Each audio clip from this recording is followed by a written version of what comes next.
કેશોદના સિરોદર ગામે શાળામાં ટપકતી છતના કારણે વિદ્યાર્થીઓનો અભ્યાસ બગડે છે. કેશોદના સિલોદર ગામે શાળામાં ચોમાસામાં પડતા પાણી અંગે જવાબદાર તંત્ર કાર્યવાહી કરશે ખરી?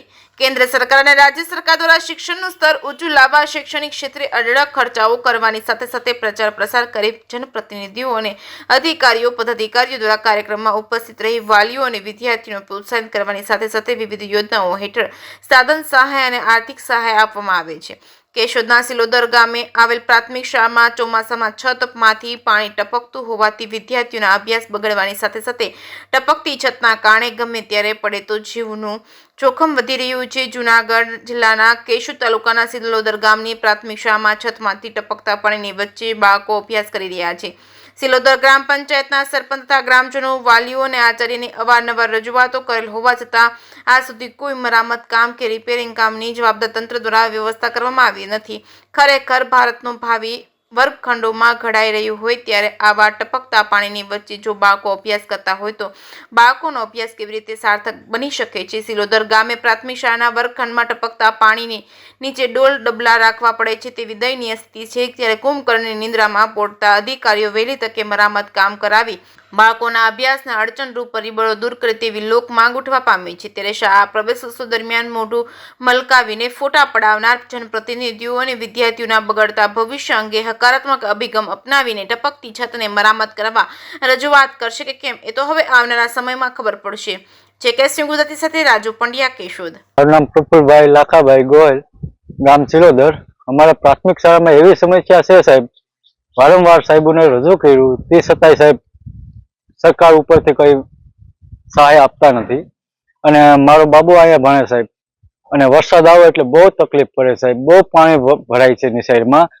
અને અમારા સ્કૂલમાં સાહેબ 25ની સંખ્યા છે સાહેબ, તે છતાંય વારંવાર સરકારને રજૂ કરી સાહેબ. તો આનો ઉપર કિક પણ તો લઈ આવો સાહેબ, એટલી સરકારને નમ્ર વિનંતી છે. પાણી ક્યારે આવે છે? પાણી સાહેબ વરસાદ આવે એટલે બહુ ઉપરથી બહુ પડે, ઉપરથી અમે સાહેબ બહુ હટાવવાની કોશિશ કરી, સિમેન્ટ લગાવી, તે છતાંય સાહેબ એટલું કામ આપતું નથી. વાલી છો તો એવી મહેનત કરી? હા, અમે વાલી છે સાહેબ, તે છતાં અમે ઉપર બહુ સિમેન્ટ લગાડી, પૂરું કર્યું સાહેબ, તોય પાણી રોકાતું નથી સાહેબ. તો સરકારને એ નમ્ર વિનંતી છે કે નવી સ્કૂલ બને એવી અમારી પ્રાર્થના છે સાહેબ, કે તે છતાંય વિદ્યાર્થી ભણી શકે. મારું નામ પરમાર સંદીપ, પ્રાથમિક શાળા સિલોદરમાં છત ઉપરથી પાણી પડે છે, પણ સરકારને વારંવાર રજૂઆત કરી છે, પણ સરકાર પણ ધ્યાન નથી લેતી. પણ બાળકોને ડોલું રાખીને બેસવું પડે સાઈડમાં, પાણીની લીધે બાળકો પણ ભણી નથી શકતા. માંગણી છે તમારી? માંગણી એવી છે કે સરકારે આપણે રજૂઆત કરી છે, પણ આ નવી નિશાળ આપે એવી માંગણી છે અમારે. પાણી વરસાદ આવે ત્યારે પાણી ચાલુ જ રહે સતત. આ તો અત્યારે વરસાદ ઓછો છે, અત્યારે પાણી ઓછું થઈ ગયું છે, બાકી વરસાદ આવે ત્યારે ફૂલ પાણી ભરાય છે. હા, શિક્ષકોને રજૂઆત કરી છે, ઉપર પણ રજૂઆત કરી છે, પણ કોઈ ધ્યાન દેતું જ નથી. શિક્ષકોએ કીધું છે પણ એ કે અમે આગળ રજૂઆત કરી નથી. નામ નહીં, બાળકો ચાલુ વરસાદ જ્યારે પાણી પડે છે આપ અભ્યાસ કરાવો છો? હું સિલોદર પ્રાથમિક શાળામાં આસિસ્ટન્ટ શિક્ષક તરીકે ફરજ બજાવું છું. મારું નામ ગોસાઈ જયેશગીરી. આ શાળાની અંદર સાહેબ પાણી પડે છે, એ બાળકોની જે વાલીઓની ફરિયાદ છે એ ખરેખર વાસ્તવિક સાચી જ છે.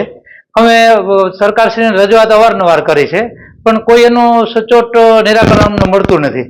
અને ખરેખર પાણી જ્યારે ચોમાસું હોય ત્યારે પાણી વધારે ટપકે અને એની વચ્ચે અમારે બાળકોને અભ્યાસ કરાવવો પડે. અમને બહુ તકલીફ થાય છે અભ્યાસ કરવામાં. બાળકો ઘણી વાર શું થાય કે પલળી પણ જાય છે અને અમારે એને ઘેરે પાછા કપડાં બદલાવવા પણ અમારે મોકલવા પડે છે. ખરેખર વાલીઓ અમને કહે છે, પણ અમે તો સરકારને રજૂઆત કરી, પણ સરકારશ્રી કોઈ આ બાબતે કોઈ ધ્યાન આપતા નથી. અને ખરેખર જો આવા જો બાળકનું ભાવિ છે, ભારતનું ભાવિ જો વર્ગખંડમાં ઘડાતું હોય તો આવી રીતે ભારતનું ભાવિ ઘડાય એ ખરેખર યોગ્ય નથી. ખરેખર સરકારને આ બાબતે ધ્યાન આપી અને વહેલી તકે અમારી શાળાને મરામત અથવા તો રિનોવેશન કે જે કંઈ કરવું પડે એ કરે અને અમારા બાળકોનો અને અમારી શાળાનો વિકાસ થાય અને અમને પણ અભ્યાસ કરાવવાની જો મજા આવે એ બાબત. કારણ કે આ વસ્તુ હોય એટલે ઘડીએ વારંવાર બાળકોને ભીંજાઈ જાય એટલે બાળકોને પણ અભ્યાસમાં રુચિ ન રહે. અમે જે કંઈ કરીએ એ સાર્થક થતું નથી. તો સરકારશ્રીને મારી નમ્ર વિનંતી છે કે તાત્કાલિક ધોરણે આ કાર્ય કરાવી અને અમને અને અમારા બાળકોને યોગ્ય ન્યાય મળે અને બાળકોનું ભવિષ્યનું નિર્માણ કરી શકીએ અમે તે માટે સરકારશ્રીને મારી નમ્ર વિનંતી છે. દિયોદરના સરપંચ જાદવ રમેશભાઈ રાસિંગભાઈ શાળામાં આંટો મારતા જે થઈ ગઈ બાળકો પાણી ભરે, શિક્ષકોએ વાલીએ રજૂઆત કરી હતી, પણ બનતા સરપંચ તરીકે મારી દેવા બાપા અને ધારાસભ્યને રજૂઆત કરશું, જ્યાં જરૂર પડશે ત્યાં અમે રજૂઆત કરશું. તો આમાં જવાબદારી કોની રહેશે? પછી આમાં રજૂઆત તો કરી, શિક્ષકોને જાણ કરી, તો આમાં અધિકારીઓની તંત્રની જવાબદારી રહેશે. પછી